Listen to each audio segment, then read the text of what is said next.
From the beginning of time, humankind has searched for answers to the great questions of the cosmos. Where did we come from? From the beginning of time, what is our purpose? Humankind has searched for answers to the great questions of the cosmos. Throughout centuries past, where did we come from? Numerous philosophies and hypotheses have tried to address these questions. Throughout centuries past, used their minds to think beyond themselves into the realm of the unknown to address these questions. Astronomers gazed into the sky and used their minds to think beyond themselves and into the realm of the unknown. Scientists devised experiments and magnified microscopic things and planetary responses. All while scientists devised experiments and magnified microscopic things in search of a creator, seeking a response from a divine being. Prophets, priests, if there is a divine being, bowed their heads an almighty God, while seeking how do we establish a relationship and communicate with if there is a divine being? It is our proposal in this presentation that the divine man and is the intercessor between God and humanity. It is our proposal who stands on earth while that the divine man is the intercessor between God and humanity. The divine man is regarded one who stands on earth while as one that has sacred conversations at the intersection of divinity. The divine man is regarded in their faith tradition as one that wisdom and knowledge is at the intersection of divinity and humanity. The divine man leads others with wisdom and knowledge those around them, prepares them for the elevate above obstacles while the divine man is able to execute orders, make better. Although there are many divine men, and elevate above obstacles while for this presentation we will narrow our focus to the divine men of although there are many divine men we could discuss Buddhism. For this presentation we will narrow our focus to the sources for our research include but are not limited Islam, to libraries and historical and religious literature. The sources for our research include but are not limited to contemporary spiritual leaders and historical and religious literature. Through these sources, we will compare the stories for each of these divine men based on their birth, searches, calling. Through these sources, teachings, we will compare the stories for each of these divine men based on their birth and ride on this fantastic journey. Teachings in our interaction with the world and death. So come along and ride on this fantastic journey in our search for the divine man. Prophecies about Jesus' character. Jesus is the divine man for the Christian religion well here on earth. The Hebrew Bible has the incarnation about Jesus' character. Fundamental theological and the Gospels are a witness of Orthodox acting well Christianity. The incarnation of Jesus is the fundamental theological teaching of Orthodox Nicene God and fully human. Based on the its understanding in the New Testament that Jesus is considered Luke's to be account God of the incarnation. Mary, a virgin, becomes pregnant by God's God. Luke's account Gospel of the incarnation. Mary, a virgin, becomes pregnant by God's word. And the Word became flesh and dwelt among us. Gospel account of the incarnation. All of Jesus' teachings and miracles and the Word became flesh and had to act and dwelt among us. The homeless, poor, all of Jesus' teachings and miracles carry many themes on how to act. Two of these themes are represented by what tradition calls our neighbors, the greatest commandment, and the golden rule. Two of these themes are represented by what Jesus calls love the Lord your God with all your golden rule, with all your soul. As recorded in Matthew, this is the first and greatest commandment. Love the Lord your God with all your heart, love your neighbor as yourself, and with all your mind. All the law is the first and greatest commandment. Hang on these two commandments. Love your neighbor as yourself. The ruling rabbis of the day did not care for Jesus' radical teaching. Hang on these two commandments. And thus they had Jesus arrested and killed. The ruling rabbis of the day did not care for Jesus' radical teaching, and thus they had Jesus arrested and killed. Yet God did not raise Jesus miracle of all, but raised while Jesus was alive. He prophesied about his own death and resurrection, making this in the fulfillment of this prophecy. While Jesus was alive, he prophesied about his own death and resurrection as a divine man. In the fulfillment of this prophecy, Siddhartha Gautama, Jesus' disciples looked toward Jesus the Christ is regarded as a as divine the supreme Buddha on whose teachings Siddhartha Buddhism is founded. Buddha, the awakened times of Gautama's birth and death are uncertain, on whose teachings but he was born Buddhism in a royal Hindu family. The times legend of Gautama's that on the night Siddhartha was conceived, but he was his born mother Queen Maya Hindu family. That a white elephant legend has it that on the night Siddhartha was conceived, her right side. His mother Queen Maya, and 10 months later, that a white elephant with 6 white tusks. At the age of 29, stories tell that Siddhartha left his palace, 10 months later Siddhartha was born. On trips outside the palace grounds, stories tell that Siddhartha left his palace to meet his subjects. On trips outside of the palace grounds, left him depressed. He encountered a diseased man. He strove to overcome aging and sickness and death. And these left him by living the life of an ascetic. Initially, he strove to first practiced yogic meditation and moved on to yoga by living the life of an ascetic.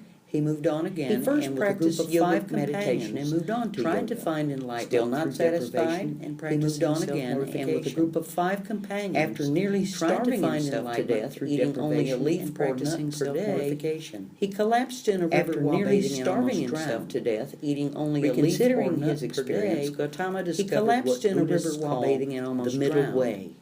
A path of moderation, his experience, away from the two extremes of self-indulgence, the middle way, and self-mortification. A path of moderation. Following his near drowning, Gautama sat under a Bodhi tree and self-mortification, vowing never to arise until he had found truth. His near drowning, it took a reputed 49 days of meditation, vowing never to arise until he had found truth. He said to have attained complete insight. It took a reputed 49 days of meditation, suffering, and at the age of 35, he said to have attained complete insight into the cause of suffering. From that time, he became known to his followers as this is known as enlightenment. From that time, he said to have developed superpowers, super awakened one, including the Buddha is said to have developed superpowers. No need for sleep, including medicine or bathing. Birth conceived without intercourse, and had no need for sleep, to suppress karma, medicine or bathing. The Jatakas retell previous lives of Gautama and as a bodhisattva to suppress karma. The highest level of the Jatakas retell previous lives of Gautama can attain as a bodhisattva, but who postpones nirvana, getting off the reincarnation wheel, a person can in order to help others to attain enlightenment. Who postpones nirvana, getting off the reincarnation wheel and compassion, in order to help others to attain enlightenment. In Islam, Muhammad is the final prophet who received divine revelation from God. While Muslims venerate Muhammad as the great and final prophet who received divine revelation from God, and do not while Muslims venerate Muhammad as the great and final prophet, Christians and Buddhists they do not have traditions of miracles around the birth and death of Jesus. And while Christians and Buddhists Muslims do not have traditions of miracles around the birth and death of Jesus. And there are a few counts of angels visiting Muhammad's mother prior to Muhammad's birth and death, but these are not widespread. There are a few counts of angels visiting through Muhammad's life, a few miracles are highlighted, but these are not widespread. The biggest miracle is the Quran. Through Muhammad's life, a few miracles are highlighted, but the biggest miracle is the Quran. In Islam, the revelation Muhammad is not venerated as divine, received as Allah is the one and only. In Islam, the Prophet Muhammad is not venerated as divine, as Allah is the one and only God. لم يلد ولم يولد ولم يكن له الله الصمد لم يلد ولم يولد. This surat states, "There are none to him that are equivalent." This surat states, in the Islamic Sufi tradition, to him a mystical sect of Islam. They hold the concept of the Islamic Sufi sometimes called the Muhammadan a mystical sect of Islam. This concept is very different from other sects of Muhammadan light, but comes closest to what could be compared to Christianity's concept. This concept is very different from other sects of Islam. One could draw comparison, but comes closest to what could be Jesus identified as the Alpha and the Omega, and as the Word. One could draw comparison. Sufis discuss Jesus identified as the source from which all are created, and as the Word made flesh, and as a true reflection. Sufis discuss this Muhammadan light as the source Sufis from which all are created, Muhammad was the most and as a true and brightest expression of the divine of that reality. Sufis believe that the Prophet Muhammad was the most pure and brightest expression of that reality. There has come to you a light from Allah, and a manifest as light. It states, some regard this there has come to you a light from Allah to walk in the ways of Allah. Some regard this theological concept lighting the way, many comparisons can be drawn between Buddha's way and instructions. Though the theological concepts differ greatly, many comparisons can be drawn between Buddha's way come to you and instructions from Allah, for that light is the Prophet. Blessings and verse states, there has come to you a light. He was named a light because he enlightens the sight, blessings and guides it to the correct path. He was named a light because he enlightens the sight, whether and guides it to the correct path. And also, in divining, because he is the divine or perfect man, whether material or the separation between God and man is clear. In divining, yet the divine or perfect man in Islam, the separation between God and man is clear. Yet they maintain a unique relationship in life. Becoming all three of these traditions look to a divine man of sorts for guidance in the journey of faith in how to live life All three of these traditions look to a divine man as John Wesley defined it, in how to live life intention, divinely, dedicating all the life, as John Wesley defined it, purity of intention, dedicating all the life to God. In this presentation, we introduced you to the divine men associated with Islam, Buddhism, and Christianity. In this presentation, we introduced you to the divine figures, including their birth, Buddhism, calling, and Christianity, teachings, and death. We explored the lives of these divine figures, including their birth, and how their lives continue to resonate to the traditions that honor them.